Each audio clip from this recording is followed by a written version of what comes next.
Stop it, I was not expecting that. Pounding the pavement, hole in one, and don't lose your head over what you're about to see. Today, we're back at it, breaking down and reacting to all of the intense medical scenes and electrifying injuries from Invincible. Let's dive right in. It's stuff you're supposed to be good at. Relax. Look, you've got at least 3 minutes until the police show up. The gentleman that got tossed in the air and then the old school wrestling move that lands directly on the head, gonna snap the vertebrae in the neck, gonna cause compression fracture or a blowout fracture. Boy, did you pick the wrong day to steal a timeless piece of America's history. She's single. Obviously, you two have had the hots for each other since like forever. Oh, heat injury to the back, could have second, third degree burns. Anytime you do get a burn, make sure that you take off the clothes that potentially got singed. If it's an oil or a water, get it off your skin. What you could do just to help with the pain is put a cool compress on that area, but the damage has already happened. Oh. I'll kill you.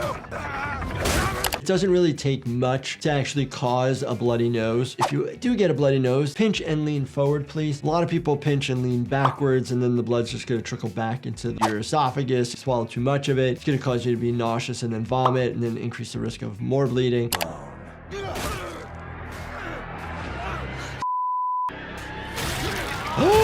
Stop it, I was not expecting that. They did a good job of the anatomy and the splatter of the red stuff everywhere. Good structure of the vertebral bodies with the spaces, and we're seeing a process. Hard to know if it's a transverse process versus just a spinal process.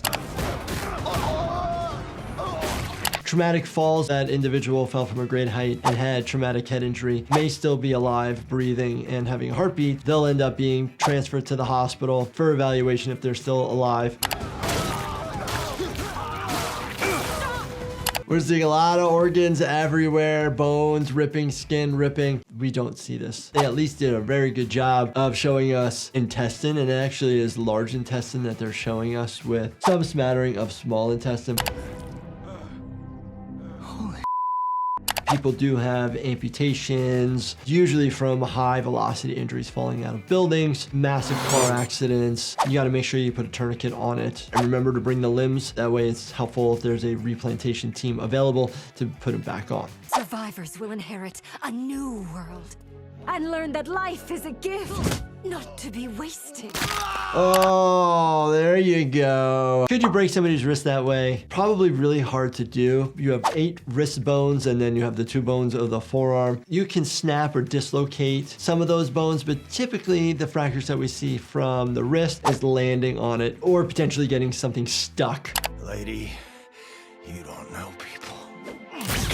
Oh. Could this deliver too much energy to the heart itself? It could. There's so many different factors. But what we end up doing is, just depending on the injury, depending on the patient's response, we may do a cardiac workup. We'll get an EKG, get some blood work done, make sure that there's no injury to the heart.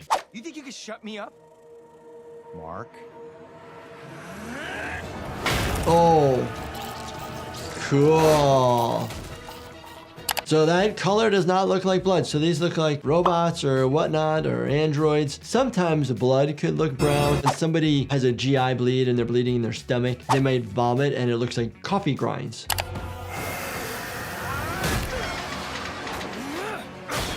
Oh, cool. Disarticulation at the elbow, really hard to be able to do, but we do see people that get a lot of dislocated, fractured elbows. They swell up really fast. We try to get images quickly and then try to put it back in place.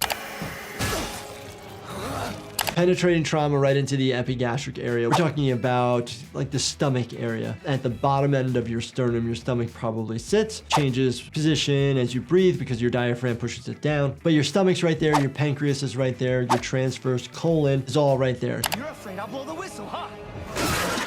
This shot shows that there is a brain matter going flying out of the posterior aspect of the skull. Most of the time when we see injuries like this, it's penetrating trauma, typically relating to like a bullet, or massive blunt force trauma due to falls from great heights or car accidents. Brain matter is typically a little whiter.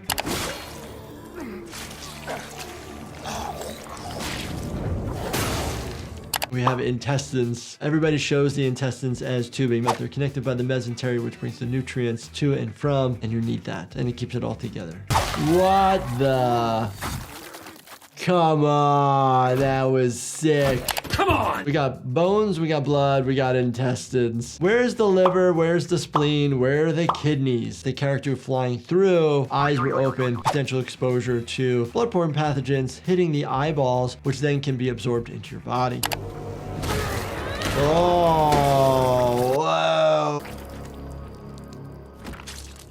It's really interesting, the perception of the blood vessels squirting up. Your carotid arteries on each side of the neck will continue to squirt blood as the heart is still beating. But once the heart stops beating, it's not under pressure anymore. Watching these superheroes in action really makes you appreciate lightning fast reflexes and laser focus. That's exactly why I formulated a level up designed to enhance focus, mental clarity, and energy levels without the crash. Check out Level Up at lifehappens.com or on Amazon. An inferior species. Oh, that's the liver kick if I ever seen one. You could hit somebody's liver pretty good just doing that type of kick on the side. You could fracture ribs, you can puncture the liver with the ribs, or you can cause a pneumothorax or hemothorax. Oh, the nose itself, it's all cartilage in the front here for all the people out there who tell me it's bone. The bone is higher up, it's half the part of your nose. You're just rupturing blood vessels relating to your septum and maybe a little bit one of your turbinates on the inside. Oi.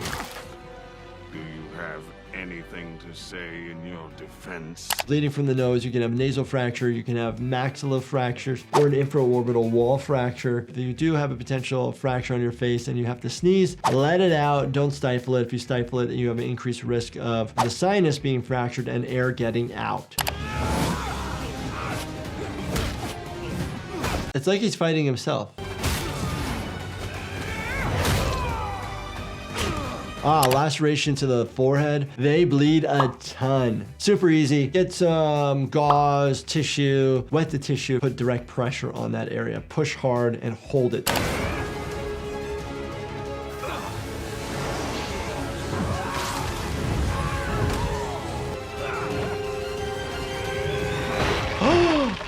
Knew that was coming. That is crazy. Holy shnikes, come on. Come on! You see that right eyeball just fly out, and it's got a little worm tail on the end of it. The eye itself, it's got 6 muscles plus the attachment of the optic nerve. Invincible again. The amount of traumatic injuries that are in this show, it's incredible, but entertaining and gives us something to talk about for your education and entertainment. So if you guys enjoyed this, definitely check out this playlist right here. Make sure you binge watch everything. And as always, please make sure you subscribe, turn on your bell notifications, and hit that like button for me. Thanks so much for watching, and stay healthy, my friends.